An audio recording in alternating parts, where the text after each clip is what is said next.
ඒ ඔබට එකපාරක් කිව්වම තේරෙන්නේ නැද්ද? නැත්නම් තේරෙන්නේ නැහැ වගේ රඟපානවද? මං කී පාරක් කියලා තියෙනවද උඹට මගේ බයික් එකේ වේගෙන් යන්න එපා කියලා? තාම මේකේ වාරිකය ගෙවලා ඉවරත් නැහැ. ඔබ ගිහිල්ලා ඒක වද්දලානේ බා. බලපංකො ටැංකියත් එක්ක ඇඹිලානේ තියෙන්නේ බා. රස්සාවකට ගියොත් තමයි ඔයගේ අගයක් තියෙන්නේ. ආයේ මගේ බයික් එක අල්ලන්නවත් එපා.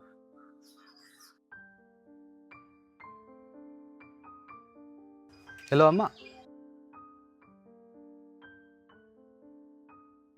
ඒ මෙයාට වරෙන්කෝ. හරි මචං පොඩ්ඩක් ඉන්න. දැන් නේද එයා උඹට බැන්නේ? ලැජ්ජාවක් නැතුව උඹ කතා කරපුවම යනවනේ. අයියා ඒ ඉන්නේ මගේ හොඳම යාළුවා. මට ඕනම දෙයක් කියන්න එයාට අයිතිය තියෙනවා.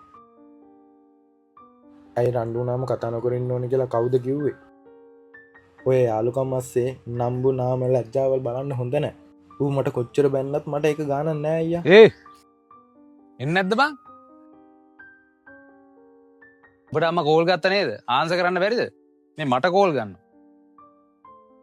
ආන් උඹලා ගෙදර ගෑස් එක ඉවරයිලු. බයික් එක ගනි. මොකද බලාගෙන ඉන්නේ? ඉක්මනට බයික් එක ගනි.